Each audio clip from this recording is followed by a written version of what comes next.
Welcome to Chalk Talk, a weekly preview of West Tennessee football featuring the JSUN sports team on JacksonSun.com. Hey everybody, welcome into the college edition of Chalk Talk for this week, the first full week of October. I am high school sports columnist Brandon Shields here with our local college writer Craig Thomas and Craig. We got a couple teams at home this week after having everybody on the road, so that means you're going to be busy running around all over the place, I guess. Yeah, or lots to keep up with anyway. Yeah, lots to keep up with.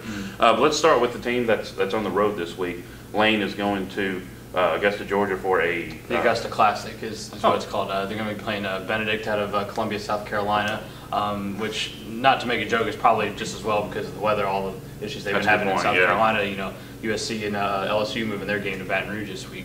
So that game was already scheduled to be in Georgia. Lane obviously coming off a couple of tough weeks. You know, we talked about the loss at home to Tuskegee a few weeks ago and things just didn't go well. Last week lost to Stillman by 12 points, 29-17. You look at that score, you think, oh, another rough week. Statistically, it's kind of hard to figure out what all went wrong because they outgained Stillman by a pretty good chunk. They had over 400 yards of offense, and they only had one turnover. So it wasn't like there was some obvious glaring weakness other than not scoring touchdowns when you've got the opportunity. So I think it's definitely put up or shut up time for Lane. You know, Benedict is not a good team. They haven't won a game yet this year.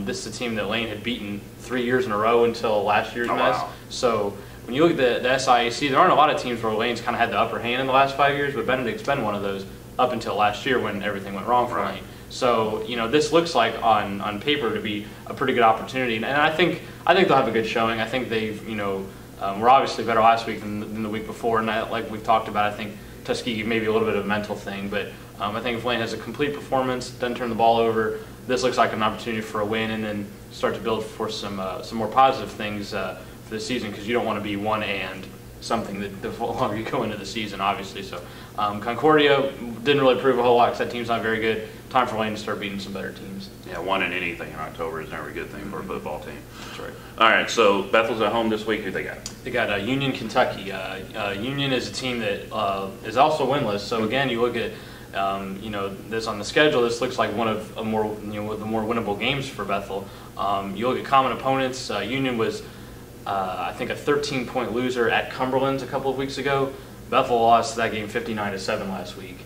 The Cumberland's thing was just really a disaster. It started out with kind of interesting little trivia, just kind of something neat. With Adam Craig, the Cumberland's quarterback, being from Northside. Bethel's starting quarterback was Braxton Bogus from Trenton Peabody. So you had two local guys that we've seen plenty of the last few years starting that game. But it's really just one of those kind of nightmarish days for Bethel, honestly. It was a bounce back a little bit after the Pikeville loss with a win against KCU.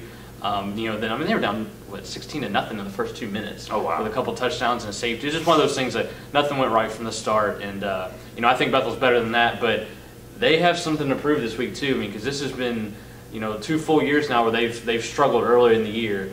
If they lose again this week, you're looking at another poor record probably for a few weeks for the 3rd straight year. And I mean that's a pretty rough thought, I think, really for Bethel, considering where they came from. And I know that's not what they want. An opportunity obviously for some better play. We'll see what the health status of Kerry Sellers is this week. They sat him out because he still wasn't completely healthy as far as the ankle goes. Braxton Bogus last week, 5 of 13, not a whole lot of passing, not a good percentage, still a small sample, kind of trying to work some things out. He did fumble a couple times, which is problematic. Plus side, did have a nice touchdown pass to Quincy Walden. So I think Bethel just doesn't have a lot of stability at that quarterback position. There's not a proven Will Massoud type guy on this team, and I think that's one thing that's holding them back right now. But obviously the defense uncharacteristically an issue last week as well, no doubt about it, with Cumberland's in that option offense. Probably not going to see the same thing out of Union for sure, but as far as that skilled, but you're not going to playing the way they did last week, you're not going to beat anybody in the conference. So obviously a much better showing needed by Bethel this week. I think they'll do it, but part of that's just because it's time to do it. There's got to be some desire, what's the word I'm looking for? Motivation. Yeah, I mean, just almost some tension and some pressure to get a win this week. Well, before you start breaking down the Tennessee State UTM game going on at Hardy Graham Stadium this week, the more important question is: do you expect to see TCU's favorite alum and Jackson Sun photographer Kenny Cummings at this game? You know, I don't know. We haven't talked about that. Did I say TCU? I meant to say TSU. Yeah, TSU. My bad, Kenny. You know, I'm surprised I haven't heard any smack talk yet between Kenny Cummings, TSU guy, and Josh Lemons, a UTM guy. But by the end of the week, I think that'll probably change. Somebody will be talking about whose band is better, whose offense is better, whose school is better, something like that. But I think this will be a pretty fun game. This is the one I'll be at this week. Homecoming for UT Martin, so obviously some excitement there.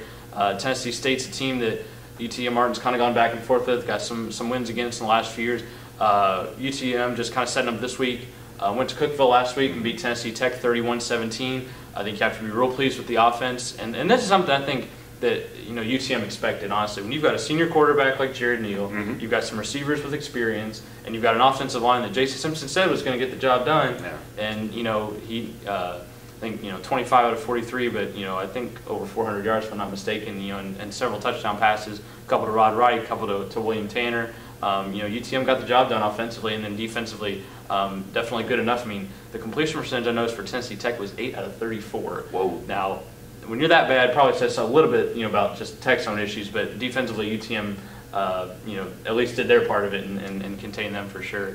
Tennessee State probably a little bit more of a test. This is a team that we don't know a whole lot about. I think when you look at it from a schedule perspective, they've played one conference game. It's Jacksonville State, who's the clear-cut leader.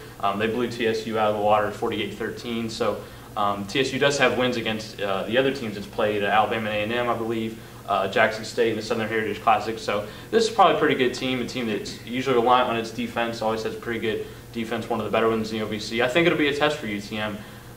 Each team, with that one loss in conference play to the Gamecocks, but if UTM can win this game, you have a winning record in conference play, and you start to build toward the top of the conference, which I don't know that a lot of people expect UTM to actually win the thing or be in the top two, but I think everybody sort of expects them to be in the top half, and this is a step forward to sort of make that happen. You look at last year, I think already you see some progress. Last year, UTM started 0-3 in conference play, and just kind of, it's hard to build back from that. Sure. This year, getting that win on the road at Tennessee Tech, not the best team in the conference, but to get a road win by 2 touchdowns, you can't complain about that. Yeah. All right, well, and like you said, you'll be at UTM this week. What time does that kick off? That will be at 2:30. 2:30. So about 2:30, maybe a little earlier, you can follow Jackson, or not Jackson, your name is Craig, not Jackson Sun. You can follow Craig on Twitter at JSRiderCraig for updates from that game as that game is progressing. Probably get some updates on Bethel as you hear. So Bethel and Lane usually pretty good about at least sending some tweets out, and then we can get some more information kind of as the evening goes on. But online at night, and then in the paper the next morning, we'll have sort of more of the details as far as who did what and how everything went, and who's the stars were, that kind of thing. All right. Well, thanks for watching.